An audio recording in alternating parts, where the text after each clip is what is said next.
ನಮಸ್ತೆ ವೀಕ್ಷಕರೇ, ಸುಮಾಸ್ ಕಿಚನ್ಗೆ ಸ್ವಾಗತ. ಇವತ್ತಿನ ದಿನ ನಾವು ಆಂಧ್ರದಲ್ಲಿ ಮಾಡುವಂಥ ಒಂದು ರೆಸಿಪಿನ ಮಾಡ್ತಾ ಇದ್ದೀನಿ. ಅದು ಯಾವುದಂದರೆ ಮೇಥಿ ಪಪ್ಪು. ಮೆಂತ್ಯ ಸೊಪ್ಪಲ್ಲಿ ಪಪ್ಪನ್ನ ಹೇಗೆ ಮಾಡೋದು ಅಂತೇಳಿ ನಾನು ಇವತ್ತು ತೋರಿಸ್ಕೊಡ್ತಾ ಇದ್ದೀನಿ. ಅದಕ್ಕೂ ಮುಂಚೆ ನಮ್ಮ ಚಾನಲ್ನ ಸಬ್ಸ್ಕ್ರೈಬ್ ಮಾಡ್ಕೊಳ್ಳಿ. ಸಬ್ಸ್ಕ್ರೈಬ್ ಮಾಡ್ಕೋಬೇಕು ಅಂದರೆ ಕೆಳಗಡೆ ಕಾಣ್ತಿರೋ ಸಬ್ಸ್ಕ್ರೈಬ್ ಬಟನ್ನ ಕ್ಲಿಕ್ ಮಾಡಿ, ಹಾಗೆ ಪಕ್ಕದಲ್ಲೇ ಕಾಣ್ತಿರೋ ಬೆಲ್ಲೈಕನ್ನ ಪ್ರೆಸ್ ಮಾಡಿ. ನಾನು ಯಾವುದೇ ವಿಡಿಯೋ ಹಾಕಿದರೂ ನಿಮಗೊಂದು ನೋಟಿಫಿಕೇಷನ್ ಅನ್ನೋದು ಬರ್ತಾ ಹೋಗುತ್ತೆ. ಈಗ ನಾವು ಮೆಂತ್ಯ ಸೊಪ್ಪಿನ ಪಪ್ಪು ಹೇಗೆ ಮಾಡೋದು ಅಂತೇಳಿ ನೋಡ್ತಾ ಹೋಗೋಣ. ಮೊದಲನೇದಾಗಿ ಒಂದು ಪಾತ್ರೆ ಅಥವಾ ಈ ಥರ ಬಾಣಲೆ ಇಟ್ಕೊಳ್ಳಿ. ಅದಕ್ಕೆ 3 ರಿಂದ 4 ಚಮಚದಷ್ಟು ಎಣ್ಣೆ ಹಾಕ್ಕೋಬೇಕು. ಎಣ್ಣೆ ಕಾದ್ಮೇಲೆ ನಾನು 2 ಈರುಳ್ಳಿನ ಕಟ್ ಮಾಡಿ ಇಟ್ಕೊಂಡಿದ್ದೀನಿ. ಸ್ವಲ್ಪ ಈರುಳ್ಳಿನ ತೆಗೆದಿಟ್ಕೊಂಡಿದ್ದೀನಿ ಒಗ್ಗರಣೆಗೋಸ್ಕರ. ಇನ್ನು ಸ್ವಲ್ಪ ಈರುಳ್ಳಿನ ಒಗ್ಗರಣೆಗೆ ಈಗ ಹಾಕೋತಾ ಇದ್ದೀನಿ. ಲಾಸ್ಟಿಗೆ ಇನ್ನೊಂದು ಸ್ವಲ್ಪ ಈರುಳ್ಳಿನ ಮತ್ತೆ ಒಗ್ಗರಣೆ ಹಾಕೋಬೇಕಾಗತ್ತೆ, ಹಾಗಾಗಿ ತೆಗೆದಿಟ್ಕೊಂಡಿದ್ದೀನಿ. ನೋಡಿ, ಇದು ಹೊಂಬಣ್ಣ ಬರೋ ತನಕ ಹುರ್ಕೋಬೇಕು. ಇದಕ್ಕೆ ಈಗ ಖಾರಕ್ಕೆ ಎಷ್ಟು ಬೇಕೋ ಅಷ್ಟು ಮೆಣಸಿನ್ಕಾಯಿ ಹಾಕೋಬೇಕು. ನಾನೊಂದು 5 ರಿಂದ 6 ಹಾಕ್ಕೊಂಡಿದ್ದೀನಿ. ನಿಮಗೆ ಜಾಸ್ತಿ ಬೇಕು ಅಂದರೆ ಹಾಕೋಬಹುದು. ಇದನ್ನು ಸ್ವಲ್ಪ ಕೆಂಪಗಾಗೋ ತನಕ ಹುರ್ಕೋಬೇಕು.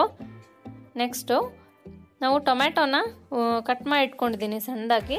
2 ಟೊಮೆಟೊನ ಕಟ್ ಮಾಡಿ ಇಟ್ಕೊಂಡಿದ್ದೀನಿ. ನೀವು ಬೇಕಂದರೆ ಸ್ವಲ್ಪ ಜಾಸ್ತಿ ಹಾಕೋಬೋದು. ತುಂಬ ಸಣ್ಣಕ್ಕೇನು ಕಟ್ ಮಾಡೋದು ಬೇಡ, ಇಷ್ಟು ದೊಡ್ಡ ಇದ್ದರೆ ಸಾಕು. ಒಂದು ಅರ್ಧ ಚಮಚದಷ್ಟು ಅರಿಶಿನ ಹಾಕ್ತಾಯಿದ್ದೀನಿ.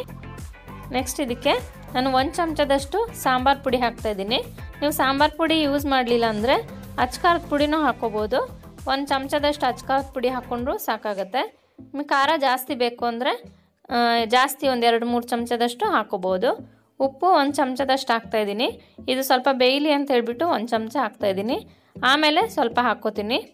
ಈಗ ಮೆಂತ್ಯ ಸೊಪ್ಪು ಹಾಕ್ತಾಯಿದ್ದೀನಿ 1 ಬಟ್ಲಷ್ಟು. ಇದು 1 ಬಟ್ಲು ಅಂದರೆ 1 ಕಟ್ಟು ದಪ್ಪ ಕಟ್ಟು ತೊಗೊಂಡಿದ್ದೀನಿ ನಾನು. ಇದನ್ನು ಚೆನ್ನಾಗಿ ಎಣ್ಣೆಲ್ಲೇ ಹುರ್ಕೋಬೇಕು. ಮೆಂತ್ಯ ಸೊಪ್ಪು ಬೆಂದಮೇಲೆ ಸ್ವಲ್ಪನೇ ಆಗುತ್ತೆ.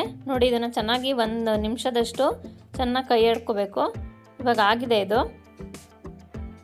ನೋಡಿ, ಟೊಮೆಟೊ ಎಲ್ಲ ಮೆತ್ತಗಾಗಿದೆ. ಇವಾಗ ಇದಕ್ಕೆ ಬೇಳೆ ಹಾಕ್ಕೋಬೇಕು.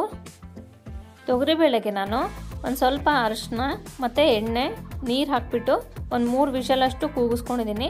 ಇದನ್ನು ಚೆನ್ನಾಗಿ ಸ್ಮ್ಯಾಶ್ ಮಾಡ್ಕೊಂಡಿದ್ದೀನಿ. ಬೇಳೆ ಇಷ್ಟು ಮೆತ್ತಗಾಗಿದ್ರೆ ಸಾಕು. ಬೇಯಿಸ್ಕೊಂಡಿರೋ ಬೇಳೆನ ಬಾಣಲೆಗೆ ಹಾಕ್ಕೋತಾ ಇದ್ದೀನಿ. ನೋಡಿ, ಇದಕ್ಕೆ ಸ್ವಲ್ಪ ನೀರು ಹಾಕ್ಬಿಟ್ಟು ಹಾಕ್ಕೊಳ್ಳಿ.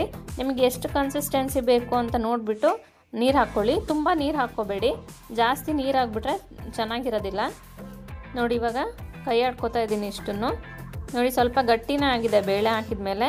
ನಾನು ಇದಕ್ಕೆ ಇವಾಗ ಸ್ವಲ್ಪ 1 ಲೋಟದಷ್ಟು ನೀರು ಹಾಕ್ತಾಯಿದ್ದೀನಿ. ನೋಡಿ, ಇಷ್ಟು ನೀರು ಹಾಕ್ಕೊಂಡ್ರೆ ಸಾಕು. ಆಗಲೇ ನಾನು 1 ಚಮಚದಷ್ಟು ಉಪ್ಪು ಹಾಕಿದ್ದೆ. ಈಗ ಇನ್ನೊಂದು ಸ್ವಲ್ಪ ಉಪ್ಪು ಹಾಕ್ಕೋತಾ ಇದ್ದೀನಿ. ರುಚಿಗೆ ತಕ್ಕಷ್ಟು ಎಷ್ಟು ಬೇಕೋ ಅಷ್ಟು ಉಪ್ಪು ಹಾಕ್ಕೊಳ್ಳಿ.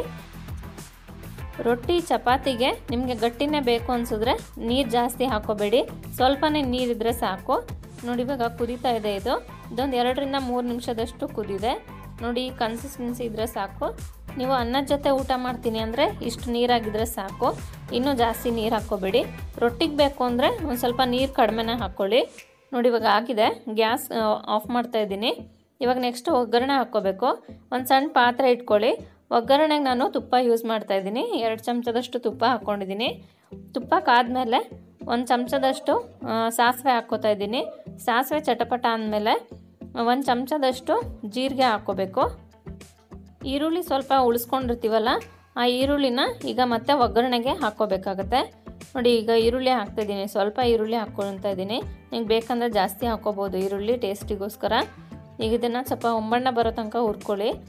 ಇದಾದಮೇಲೆ 1 ಒಣಮೆಣಸಿನ್ಕಾಯಿನ ಹಾಕ್ತಾಯಿದ್ದೀನಿ.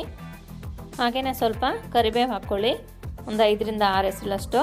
ಇದನ್ನು ಸ್ವಲ್ಪ ಕೈ ಎಡ್ಕೊಳ್ಳಿ. ಇವಾಗ ಇದಾಗಿದೆ, ಆಫ್ ಮಾಡ್ಕೊತಾ ಇದ್ದೀನಿ. ಇದನ್ನು ಇವಾಗ ಮೆಂತ್ಯ ಸೊಪ್ಪಿನ ಪಪ್ಪಿಗೆ ಹಾಕ್ತಾಯಿದ್ದೀನಿ. ನೋಡಿ, ಎಷ್ಟು ಚೆನ್ನಾಗಿ ಕಾಣಿಸ್ತಿದೆ ಅಂಥೇಳಿ. ಮೆಂತ್ಯ ಸೊಪ್ಪಿನ ಪಪ್ಪು ರೆಡಿಯಾಗಿದೆ. ನೋಡಿದ್ರಲ್ಲ ವೀಕ್ಷಕರೇ, ಮೆಂತ್ಯ ಸೊಪ್ಪು ಆರೋಗ್ಯಕ್ಕೆ ತುಂಬ ಒಳ್ಳೆಯದು. ಇದನ್ನು ನೀವು ರೋಟಿ ಚಪಾತಿ ಅಥವಾ ಅನ್ನದ ಜೊತೆ ತುಂಬಾ ಚೆನ್ನಾಗಿರುತ್ತೆ ಟೇಸ್ಟು. ನೀವು ಒಂದ್ಸಲಿ ಟ್ರೈ ಮಾಡಿ ನೋಡಿ. ಈಗ ಇದನ್ನು ಒಂದು ಬೌಲ್ಗೆ ಹಾಕ್ಕೊಳ್ಳೋಣ. ನಾನು ಇದಕ್ಕೂ ಮುಂಚೆ ಮೆಂತ್ಯ ಸೊಪ್ಪಿನ ಸಾಂಬಾರು ಹೇಗೆ ಮಾಡೋದು ಅಂತೇಳಿ ತೋರಿಸಿದ್ದೀನಿ. ನೀವು ಅದನ್ನು ನೋಡಬೇಕು ಅಂದರೆ ಕೆಳಗಡೆ ಕಾಣ್ತಿರೋ ಡಿಸ್ಕ್ರಿಪ್ಷನ್ ಬಾಕ್ಸಲ್ಲಿ ಲಿಂಕ್ ಕೊಟ್ಟಿದ್ದೀನಿ. ಅದನ್ನು ಕ್ಲಿಕ್ ಮಾಡೋದ್ರ ಮೂಲಕ ನೋಡ್ಬೋದಾಗುತ್ತೆ. ಈಗ ಚಾನಲ್ನ ನೋಡ್ತಾ ಇರಿ, ಲೈಕ್ ಮಾಡಿ, ಸಬ್ಸ್ಕ್ರೈಬ್ ಮಾಡ್ಕೊಳ್ಳಿ. ಹಾಗೆ ಫೇಸ್ಬುಕ್ ಪೇಜ್ನ ಲೈಕ್ ಮಾಡೋದು ಮರಿಬೇಡಿ. Thank you for watching.